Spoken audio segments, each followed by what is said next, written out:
우리가 신앙생활을 하면서 하나님께 받은 은혜가 얼마나 큰지 알 수가 없습니다. 그런데 문제는 그 은혜를 잊어버리고 산다는 거예요.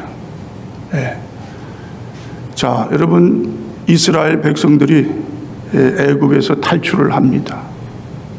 하나님이 얼마나 큰 은혜를 베풀어 주셨어요. 홍해도 건너고 광야에서 하늘에서 양식이 떨어지고요, 바위에서 물이 솟아오르고요, 구름기둥, 불기둥으로 이스라엘 백성들을 하나님이 안전하게 인도해 주십니다. 자, 그런데 이스라엘 백성들은요, 그 큰 은혜를 받으면서도 하나님의 은혜를 잊어버리는 그러한 백성들이었어요. 얼마나 어리석습니까? 자, 그래서 성경에는 그 은혜를 잊지 말아라. 자, 그렇게 우리에게 아주 간곡하게 들려주시는 말씀이 있습니다. 자, 한번 찾아보세요. 오늘은 성경을 좀 여러분과 함께 찾으면서 은혜를 나누도록 하겠습니다. 자, 고린도전서 10장을 한번 보세요.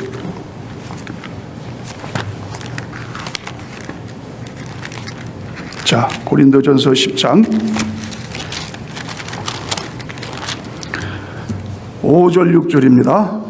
자, 잘 들어보세요. 그러나 그들의 다수를 하나님이 기뻐하지 아니하셨으므로 그들이 광야에서 멸망을 받았느니라.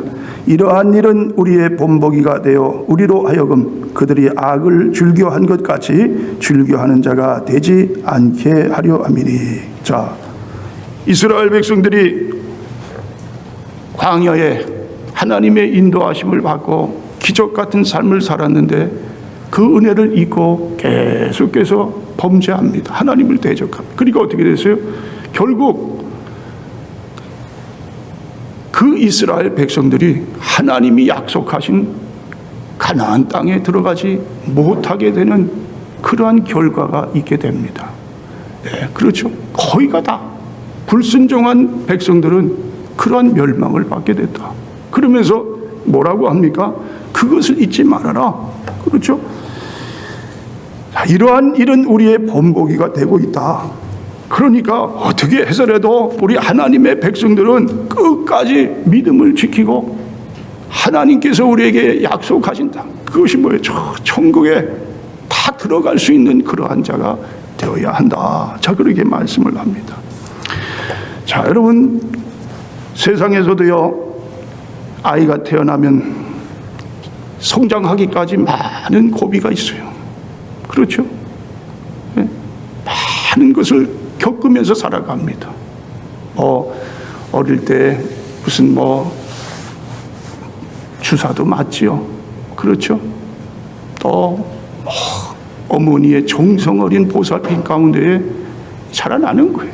학교도 가고 결혼도 하고, 그리고 많은 우여곡절 가운데 정말 아주 그냥 파란만장한 삶을 살아갑니다. 마찬가지로요, 우리 영적인 삶도 그렇다는 거예요. 영적인 삶이 그냥 내 마음대로 순탄하게 그냥 잘 이루어지는 게 아니에요. 여러분 아마 철로역정을 읽었거나 보신 분들은 알 거예요. 기독도라는 주인공 크리스찬, 이 주인공이 뭐예요? 천국까지 가는 데는 얼마나 험난한 길이 있는지 몰라요. 세상 갖가지 그러한 고난을 다 겪습니다. 죽을 순간에 놓이는 그런 때도 있어요. 갖가지 유혹이 있어요. 자, 그런데 어떻게 해요? 그리고 믿음으로 천국에 이루는 그러한 것을 보게 됩니다. 자, 여러분, 우리 구원받은 사람들이요, 이 영적으로 성숙한 그리스도인으로 성장하기 위해서 몇 가지 피할 질병이 있습니다. 첫 번째는 구원을 등한히 여기는 병. 또 두 번째는 마음을 강팍하게 하는 병. 세 번째는 미성숙의 병. 네 번째는 바로 오늘 여러분 이 설교 제목에 나오는 대로 의도적으로 짓는 죄. 자, 그런데요, 가장 우리가 피해야 할 게 있습니다. 가장 무서운 죄가 있습니다. 그것이 뭐냐면 바로 이거예요. 의도적으로 짓는 죄를 피해야 된다. 의도적으로 짓는 죄가 뭐냐면 고의적으로 짓는 죄다. 고의적. intentional sin이다 그래요. 고의적이 뭡니까? 똑같은 죄를 또 짓는데 그걸 자기가 알면서도 그걸 또 짓는단 말이에요. 계속해서 반복해서 동일한 죄를 짓게 되면 그것이 바로 의도적인 죄다. 고의적인 죄다. 그런 말이에요. 자, 성경이 이러한 죄에 대해서 우리에게 어떻게 말씀을 해주고 있는가 한번 찾아보겠습니다. 자, 민수기 한번 보세요. 네, 거기다가 이렇게 줄로 표시를 해놓고 오늘 본문에다가 자, 여러분 이제 한번 따라 오시기 바랍니다. 민수기 자 15장을 한번 보세요.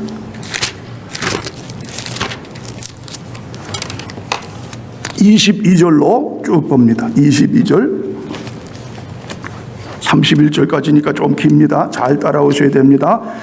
자, 민수기 15장 22절 너희가 그릇 범죄하여 여호와가 모세에게 말씀하신 이 모든 명령을 지키지 못하되 곧 여호와께서 모세를 통하여 너희에게 명령한 모든 것을 여호와께서 명령한 날 이후부터 너희 대대에 지키지 못하여 회중이 부지 중에 범죄하였거든 온 회중은 수송아지 한 마리를 여호와께 향기로운 화제로 드리고 규례대로 소제와 전제를 드리고 숫염소 한 마리를 속죄제로 드릴 것이라. 제사장이 이스라엘 자손의 온 회중을 위하여 속죄하면 그들이 사함을 받으리니 이는 그가 부지 중에 범죄함이요 또 부지 중에 범죄함으로 말미암아 현물 곧 화제와 속죄제를 여호와께 드렸습니다. 이스라엘 자손의 온 회중과 그들 중에 거류하는 타국인도 사함을 받을 것은 온 백성이 부지 중에 범죄하였음이니라. 만일 한 사람이 부지 중에 범죄하면 1년 된 암염소로 속죄제를 드릴 것이요 제사장은 그 부지 중에 범죄한 사람이 부지 중에 여호와 앞에 범한 죄를 위하여 속죄하여 그 죄를 속할지니 그리하면 사함을 얻으리라. 이스라엘 자손 중 본토 소생이든지 그들 중에 거류하는 타국인이든지 누구든 부지 중에 범죄한 자에 대한 법이 동일하거니와 본토인이든지 타국인이든지 고의로 무엇을 범하면 누구나 여호와를 비방하는 자니 그의 백성 중에서 끊어질 것이라. 그런 사람은 여호와의 말씀을 멸시하고 그의 명령을 파괴하였은즉 그의 죄악이 자기에게로 돌아가서 온전히 끊어지니라. 자, 여기 보면은요 두 가지 죄악이 나옵니다. 하나는 뭐예요? 부지 중에 지은 죄. 부지 중에 죄를 지은 거는 뭐냐면 내가 약해서 내가 죄를 안 져야 되는데 어쩔 수 없이 작은 짓는 죄는 부지 중에 짓는 죄예요. 어쩔 수 없는 죄가 있어요. 하나님 보실 때도 하나님이 그 마음을 아세요. 그런데 문제는 뭐냐면 뭡니까? 30절에 본토이든지 타국인이든지 고의로 무엇을 범하면 누구나 여호와를 비방하는 자니 그의 백성 중에서 끊어질 것이라. 끊어질 것이라. 자, 31절에도 그런 사람은 여호와의 말씀을 멸시하고 그의 명령을 파괴하였은즉 그의 죄악이 자기에게로 돌아가서 온전히 끊어지니라. 끊어지니라. 자, 뭐라고 여러분? 고의로 짓게 되면 본토인이든지 이스라엘 백성이든지 타국인이든지 외국에서 온 나그네란 그런 사람들이라 그런 사람들도 어떻게 됩니까? 온전히 끊어지는 그런 일이 있게 된다. 자, 그렇습니다. 오늘 본문도 한번 보세요. 자, 26절에 자, 히브리서입니다. 10장 26절 우리가 진리를 아는 지식을 받은 후에 짐짓 죄를 범한 즉 다시 속죄하는 제사가 없고. 자, 여기 보면은 짐짓 죄를 범했다. 자, 그 죄는 속죄하는 제사가 없다. 자, 이 짐짓 죄라는 것이 바로 고의적인 죄예요. 의도적으로 짓는 죄예요. 여러분, 가인이요 하나님 앞에 죄를 줬어요. 그런데 하나님이 찾아와 주셨어요. 너 지금 뭘 하고 있느냐? 너 지금 마음에 죄를 붓고 있구나? 안색이 안 좋구나? 자, 그렇습니다. 근데 가인이 그 말씀을 듣고 그 말씀을 어떻게 무시해버리는 거예요. 무시해버려요.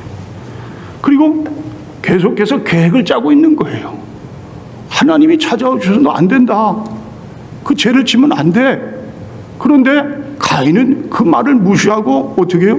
계속해서 내가 동생을 어떻게 죽일 건가 계획을 짜가지고 계속 그 죄를 어떻게 해요? 시도하는 거예요. 그 어느 날 동생을 데리고 저 그냥 들가로 가가지고요. 거기서 돌을 들어가지고 동생을 죽였어요. 자, 그것이 뭐라고요? 그것이 의도적인 죄라는 거예요. 속죄함을 받지 못하는 죄라는 겁니다. 자, 여러분, 성령께서 우리를 찾아와 주셨어요. 성령이 우리 안에 말씀을 해주세요. 너 이렇게 살면 안 돼.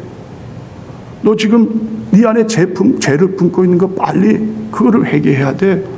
자, 그런데요, 그 성령의 음성을 무시해버리는 거예요.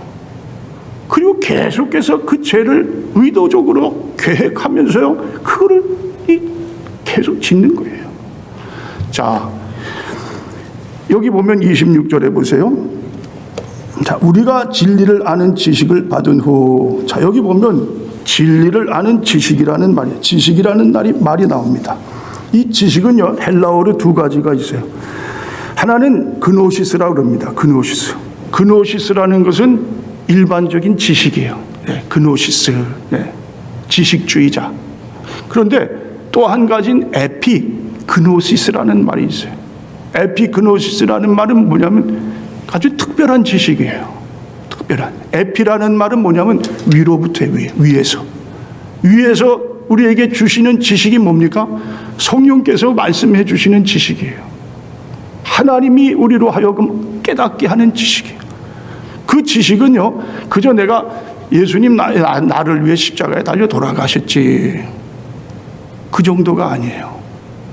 자, 그 특별한 거는 내가 놀라운 체험도 하고 정말 살아계신 하나님을 내 삶 속에 그분을 만나가지고 그분의 그 주시는 그런 놀라운 그런 능력으로 살아가는 그러한 삶. 자, 한번 찾아보세요. 히브리서 한번 찾아보세요. 자, 히브리서 6장 4절로 6절까지 봅니다. 자, 한번 빛을 받고 하늘의 은사를 맛보고 성령에 참여한 바 되고 하나님의 선한 말씀과 내세의 능력을 맛보고도 타락한 자들은 다시 새롭게 하여 회개하게 할 수 없나니 이는 그들이 하나님의 아들을 다시 십자가에 못 박아 드러내고 욕되게 합니다. 자, 뭐라고요? 자, 이 정도라면 여러분 아마 그거 구원받은 사람이 아니래도 받을 수 있어? 절대 그런 말을 우리가 할 수가 없는 말이에요. 그렇죠? 자, 한번 빛을 받고 하늘의 은사까지 맛봤어요. 성령에도 참여한 바 됐어요. 하나님의 선한 말씀과 내세의 능력을 맛봤어요. 그런데도 어떻게 해요? 그래도 타락한 자들이 있다. 자, 그렇습니다. 자, 그러니까 오늘 여러분 우리에게 주시는 말씀은요, 여러분이 정말 목사가 으름장을 놓나? 목사가 어떤 인신 공격을 하나? 절대로 그렇게 들어서는 안 돼요. 저는 우리 사랑하는 순복음 템파교회 성도님들이 다 잘 되기를 원하는 거예요. 여러분 각자의 사명이 있어요. 세상에서. 여러분 목사가 아니잖아요. 전 목사잖아요. 목사는 목사에게 주신 사명이 있는 거예요. 여러분은 꿈도 있어요. 내가 세상에서 잘 살아보리라. 집도 좋은 집, 차, 그렇게 사셔야 돼요. 그런데 중요한 게 뭐냐? 우리는 하나님의 자녀들이라는 거예요. 하나님 안에서 잘 돼야지. 하나님과는 이제 동떨어져 갔는데, 근데 나만 잘 되면 어떡하겠어요? 여러분, 거지 나사로 보세요. 나사로는요, 세상에 살면서 얼마나 초라해요. 정말 고난. 주위에 아는 사람도 지인도 없어요. 무슨 연결할 힘이 없어요. 그저 개가 친구들의 개만 와서 같이 팔자 타령했어요. 그런데요, 천국에 들어갑니다. 그런데 부자는 어떻게 해요? 얼마나 이 인간 관계도 얼마나 넓겠어요. 잔치하고 파티, 뭐 그냥 권세, 능력, 부유. 그런데 지옥을 갔다는 말이에요. 무엇을 우리에게 말씀해 주고 있습니까?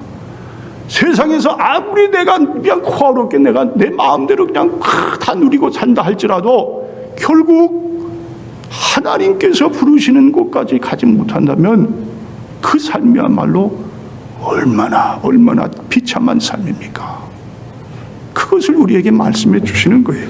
자, 그렇다면 그런 원인이 뭐냐? 자, 한번 보세요.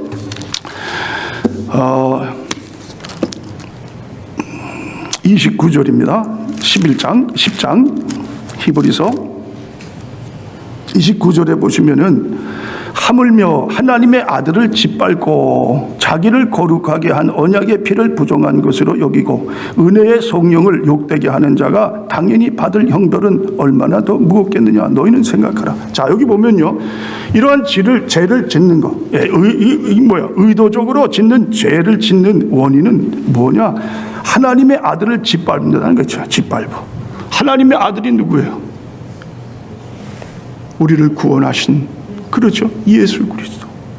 짓밟는다는 건 뭐냐면 발로 내 밑으로 그냥 계속해서 내 밑에 둔다 그런 거. 무슨 말입니까? 내가 주인이 됐다는 거예요. 주인이. 예수님은 그저 뭡니까? 내 삶에 내 밑바닥에서 그저 그냥 내가 주인의 그 말을 따라오게끔 만드는 삶. 자, 그것이 짓밟는다는 거예요. 그렇게 살면 안 되잖아요. 자, 그 다음에 또 뭐가 있습니까? 자기를 거룩하게 한 언약의 피를 부정한 것으로 여겼다. 자, 피가 뭡니까? 예수님의 피, 언약의 피. 이 피는 바로 속죄를 의미해요. 속죄. 예수님이 십자가에 달려 죽으심으로 피 흘려 우리의 죄를 사해 주셨다. 그렇죠? 예수님의 피의 능력을 말씀합니다.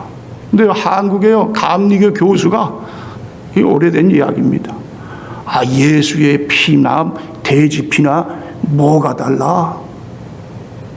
그냥 피 아니냐? 같은 피다. 예수 피는 그저 돼지 피만한 그러한 것밖에 안 된다. 자, 여러분, 얼마나 이 참 어떻게 감히, 그렇죠? 우리가 예수님의 거룩한 보혈, 그렇죠? 오늘도 찬송했죠. 주의 보혈, 능력이 또다. 이 피로 말미암아 우리가 죄 사함을 받은 자들이에요. 우리 하나님이요, 오죽하셨으면 하나님이 직접 이 땅에 예수 그리스도로 오셔가지고 십자가에 달려 죽으심으로 그 피를 흘리셨겠어요. 그만큼 인간의 죄를 사한다는 이것이 얼마나 놀라운 그러한 일인지 몰라요. 자, 그런데 그 피를 우리가 어떻게 해요? 그냥 무시해버립니다. 그거는 죄를 사해 주신 하나님의 은혜를 저버린다는 거예요. 내가 세상 살면서 그냥 죄를 짓는데요, 밥 먹듯이 짓는 거예요. 내가 하나님의 아들이라는 사실도 잊어버리고 세상 사람들과 똑같이 살아간다. 그것이 뭐예요? 이 피를 부정되게 하는 것이다. 자, 그 다음에 또 은혜의 성령을 욕되게 하는 자가 있다는 사실입니다. 자, 성령을 욕되게 한다. 뭡니까? 아까도 말씀을 드렸지만 성령님께서 내 안에서 그렇게 나에게 말씀해 주세요. 탄식하면서까지 우리 성령은 하나님의 자녀들을 어떻게 해요? 어떻게든지 하나님의 길로 인도하시려고 하는데 그 성령을 어떻게 무시해 버리는 거예요. 마가복음 3장 18절인가요? 우리 예수님께서도 친히 말씀하셨어요. 성령을 회방하는 죄는 사심을 받을 수가 없다는 거예요. 사심. 성령을 회방한다는 게 뭐예요? 방해하는 거예요. 무시하는 거예요. 계속해서 성령을 대적하는 거예요. 그렇게 되면 어떻게 해요? 오늘 하나님께 사함을 받지 못하는 그러한 죄가 된다는 사실입니다. 자, 그렇다면요, 결과가 있어요. 결과. 자, 원인이 있으면 결과가 있습니다. 자, 27절. 오직 무서운 마음으로 심판을 기다리는 것과 대적하는 자를 태울 맹렬한 불만 있으리라. 자, 또 30절 보세요. 원수 갚는 것이 내게 있으니 내가 갚으리라 하시고 또다시 주께서 그의 백성을 심판하리라 말씀하신 것을 우리가 아노니 살아계신 하나님의 손에 빠져 들어가는 것이 무서운즉. 자, 여기 보면 심판이라는 말이 나옵니다. 심판. 그렇죠? 심판이 있다는 거예요. 심판을 어떻게 해요? 잊지 말라는 거예요. 그것이 하나님이 우리에게 이 의도적으로 짓는 죄의 결과에 대해서 이야기를 해주게 됩니다. 자, 여러분, 계속해서 하나님의 말씀을 거역하고 짐짓 죄를 범하게 될 때 우리 앞에 확실히 놓여 있는 것은 심판을 받게 되는데 그 심판을 면할 자가 없다는 말씀입니다. 자, 오늘 사는 우리 그리스도인들의 모습을 보면은요, 하나님의 주신 은혜를 아주 값싼 은혜로 그렇게 여기면서 사는 자들이 있어요. 아주 그냥 그저 시중에서 뭐예요? 사람들이 그냥 아주 볼품없이 여기는, 거들떠보지도 않는 그런 값싼 물건처럼 여겨요. 서술이 시퍼렀던 독일 히틀러의 나치 정권 때 신학자 디트리 본 해퍼라는 목사님이 계셨습니다. 이분이 나를 따르라 이라는 책을 쓰셨는데 그 안에 값싼 은혜에 대한 말씀을 하셨어요. 한번 들어보세요. 값싼 은혜는 회개 없이도 죄를 용서하는 설교요, 공동체 훈련도 없이 베푸는 세례요, 죄의 고백도 없이 참여하는 성만찬이요, 인격적인 참회 없는 면죄의 확인입니다. 순종 없는 은혜, 십자가 없는 은혜, 살아계시고 인간이 되신 예수 그리스도가 없는 은혜, 이것이 값싼 은혜입니다. 자, 여러분, 그렇습니다. 그렇죠? 하나님의 은혜를 그저 값싸게 여기면서 신앙생활을 하는 오늘날 현대인의 모습들, 어쩌면 그것이 나의 모습이 될 수도 있어요. 하나님의 은혜로 말미암아 정말 하나님께서 나를 택해 주셔서 하나님의 자녀 삼아 주셨는데, 그런데 그 은혜를 어떻게 해요? 그저 싸구려처럼 이 귀한 것을 그냥 무시하는 그러한 삶을 산다면요, 우리 하나님의 마음이 어떠시겠어요? 점점 그렇게 살다 보면 우리 사는 신앙인들이 어떻게 해요? 하나님을 떠날 수 있는, 애굽에서 버림받은 그러한 자들, 한번 은혜를 맛보고 성령에 참여한 바 되고 온갖 능력을 다 어떻게 해요? 그것을 체험해도 하나님의 나라에 들어가지 못하는 그러한 일들이 일어날 수 있다는 사실입니다. 자, 그렇다면 어떻게 처방을 해야 되느냐? 자, 32절. 전날에 너희가 빛을 받은 후에 고난의 큰 싸움을 견디어낸 것을 생각하라. 자, 뭐라고요? 전날에 너희가 빛을 받은 후에 고난의 큰 싸움을 견디어낸 것을 생각하라. 여러분 가운데 정말 어려운 일들, 또 죄에 빠져서 정말 죄로 말미암아 하나님의 마음을 아프게 하면서 살 때 어떻게 해요? 생각해 보세요. 그냥 생각하라는 게 아니에요. 깊이 생각하는 거예요. 그렇지, 난 하나님의 자녀지. 난 예수님이 나를 위해 십자가에 달려 죽으시고 부활까지 하셔서 나를 이렇게 택해 주셨지. 그때를 기억하라는 거예요. 내가 이제 더 이상 죄의 유혹에 빠질 수가 없다. 마틴 루터가 그랬어요.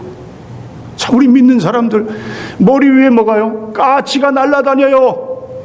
그러나 나를 수는 있어요. 그러나 그 까치가 내 머리 위에 둥지를 틀 수는 없어요. 자, 여러분, 그렇습니다. 우리가 이 세상 살아갈 때 다 똑같아요. 늘 죄가 밀려오는 거예요. 그렇죠?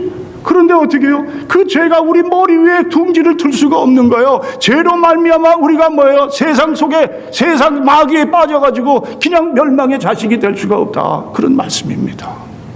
자, 여러분, 아나니아 삽비라의 비유가 바로 그것이에요. 아나니아 삽비라는 성령을 속였어요. 오늘날 교회 목사님이 우리 교회에 어려운 사람들이 많습니다. 여러분, 우리가 구제헌금을 하십시다. 아나니아가요, 2억짜리 아파트가 있는데 그걸 팔아가지고 내가 하나님 이거 하나님께 전부 헌금하겠습니다. 그리고 베드로 앞에 들고 온 게 뭐냐면요, 1억만 들고 왔어요. 1억만. 그 베드로가 이거 다냐? 정말 하나님 앞에 네가 약속한 대로 다 바칠 거냐? 그게 전부예요. 그랬더니 어떻게 됐어요? 성령을 네가 속였구나. 성령을 너가 속일 수 있느냐? 그러면서요, 그 혼이 떠나버렸어요. 죽었어요. 그 바로 후에 또 부인 삽비라가 왔어요. 그리고 삽비라도 마찬가지 거짓말을 한 거예요. 하나님을 속인 거예요. 삽비라도 그 자리에서 죽는 그런 일이 일어납니다. 왜 그랬습니까? 이 당시에는 초대교회, 교회가 이제 시작을 하는 때예요. 하나님의 일은 어떻게 해요? 이렇게 거룩한 가운데 계속해서 하나님의 일이 성장을 하고 일어나야 될 때예요. 그런데 그런 안타까운 일이 일어나는 거예요. 하나님이 결과적으로 어떻게 해요? 하나님의 교회를 온전히 세우시기 위해서 이러한 일을 하나님이 행하신 것을 보게 됩니다. 자, 우리 하나님을 기억할 수 있기를 바랍니다. 또 35절, 36절. 그러므로 너희 담대함을 버리지 말라. 이것이 큰 상을 얻게 하느니라. 너희에게 인내가 필요함은 너희가 하나님의 뜻을 행한 후에 약속하신 것을 받기 위함이라. 자, 뭐라고요? 하나님의 약속의 상을 바라보라. 약속의 상. 그렇죠? 이 땅에서 주는 것으로 만족하지 말아라. 내가 세상에 가지고 있는 것으로 그것으로 만족하고 그것을 위해서 살아간다면 불행한 삶입니다. 그러나 영원한 상이 내 앞에 놓여 있는 거예요. 그것을 바라보라는 거예요. 그렇죠? 물론 천국을 위해서 사는 것도 좋지만요, 그것은 반쪽 신앙이 될 수 있어요. 자, 어떻게 살아야 됩니까? 이 땅에 내게 주신 삶, 남은 여생을 정말 우리 하나님 바라보면서 잘 살아갈 때 그것이 정말 끝까지 승리하는 삶을 산다. 자, 37절 39절에 잠깐 후면 오시리니 지체하지 아니하시리라. 나의 의인은 믿음으로 말미암아 살리라. 또한 뒤로 물러가면 내 마음이 그를 기뻐하지 아니하리라 하셨느니라. 우리는 뒤로 물러가 멸망할 자가 아니요 오직 영혼을 구원함에 이르는 믿음을 가진 자니라. 자, 그렇습니다. 여러분, 오직 의인은 어떻게 해요? 믿음으로 사는 자라 했어요. 우리는 의인입니다. 하나님이 나를 의인 삼아 주셨어요. 비록 내가 사는 꼴을 보면 어떻게 해요? 죄인 중에서도 아주 그냥 악한, 괴수. 그러나 하나님이 나를 구원해 주셨다는 사실이에요. 예수님이 십자가에 달려 죽으심으로 내가 의인 되었다는 그러한 믿음입니다. 나는 믿음으로 승리하리라. 여러분, 뒤로 물러가지 마세요. 하나님 주신 믿음을 가지고 끝까지 앞을 향해서 달려가시기 바랍니다. 죄를 미워하시기 바랍니다. 고의적으로 내 앞에 놓여 있는 죄가 또 있다 할지라도 성령의 이름으로 그 죄를 다 어떻게 해요? 다 물리치시기 바랍니다. 그리고 끝까지 의인은 믿음으로 살리라. 나는 하나님의 의인입니다. 이것을 여러분께서 꼭 기억하시고요, 외치시기 바랍니다. 나는 하나님의 의인이다. 나는 이 땅에 이러한 이 삶을 이 세상에 만족하며 살 수 없다. 세상을 위해서 사는 것이 아니다. 최종 목적지 하나님 나라를 향해서 가는 그러한 의인이다. 이러한 삶을 살 수 있는 살아가는 성도님들이 되실 수 있기를 주님의 이름으로 축원을 드립니다.